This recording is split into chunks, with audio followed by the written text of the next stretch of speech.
We're joined by Indiana Congresswoman Erin Houchin, who serves on the House Budget, Energy, and Commerce and Rules Committees. Thank you so much for being here, Congresswoman. You heard that report from Chad Pergram. You have Democrats here that are saying, Republicans, why don't you meet us? Why don't you help us fix the problem that we started?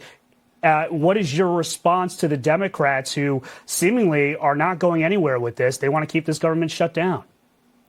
Thanks for having me. One of the things that stands out to me is at the time when, under the Biden administration, more than 10,000 people on the terror watch list were let into the country, that the Democrats would not want to fund our Department of Homeland Security, and they want to defund ICE. That's the thing that they're asking us to do that we won't do. Many of their demands have already been met, and really they're harming our TSA agents, our Coast Guard, FEMA operations, because most of ICE and DHS for border security was funded already under the One Big Beautiful Bill.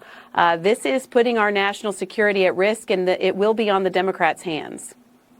We have Democratic Congresswoman Houchin out of California says, well, the one way we can end all of this is for President Trump to end the war in Iran. Let's listen.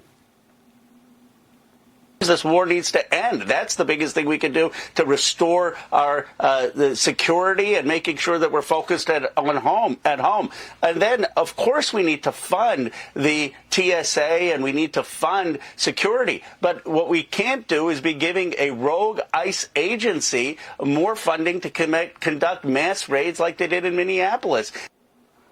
What is your response to the congressman there? My response to the congressman is that he completely ignores the domestic threat that we're under because of the Democrats' open border policies when they allowed very dangerous people to come across the southern border. He is ignoring the threat that we've already seen play out across the country in the last few weeks by not funding our Department of Homeland Security. American citizens continue to be at risk. It's not just travel delays that they have to deal with for TSA. We should be funding ICE. We should be funding Border Patrol. We should be funding the entire Department of Homeland Security. And the only thing Democrats seem to want us to do in exchange for their vote is defund ICE, which is something we're not going to do. You know, we brought you on here also to talk about something that's near and dear to your heart, and that is about gambling addiction. This is a big sports time now, March Madness starting. We have the World Baseball Classic. You are pushing a bipartisan gambling addiction reform bill. Tell me a little bit about how gambling addiction has impacted you personally and what's in this bill. Thank you for asking about the POINTS Act. It provides opportunities for people in need of treatment and support. That's what POINTS stands for. It's very personal to me. My father suffered from gambling addiction. He had Parkinson's disease. His gambling addiction was brought on by some medication that he was taking, and he gambled to the tune of about $91,000 in debt that my mother has most recently just paid off. This is something that impacts more than 20 million Americans. My story is not much different from many other families who are struggling with a family member that has an addiction issue. With sports betting and other forms of gambling exploding across the country, we wanted to come together in a bipartisan effort. The first time in 15 years a bill like this has been brought to treat gambling addiction. It will use the excise tax revenue, no new taxes, to fund treatment and support opportunities, not just for families, but also healthcare providers, so that we can get people into the support that they need to treat this scourge of addiction.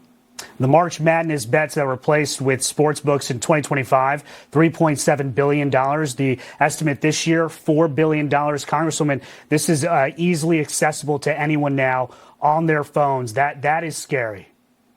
Yes, it is. And the more accessible it is, the more people it's impacting, including now many more youth than we've ever seen experience gambling addiction. So this will target rural communities, veterans, our youth, tribal communities. $100 million is expected to be raised toward these efforts for treatment and support. I'm very proud to be joined by my Democrat counterpart, Andrea Salinas of Oregon, to lead this effort with more than 40 organizations already supporting the POINTS Act. We do hope it will find movement on Capitol Hill. Yeah, we hope that DHS will get funded one way or the other sooner rather than later. Congresswoman Erin Houchin, thank you so much for your time.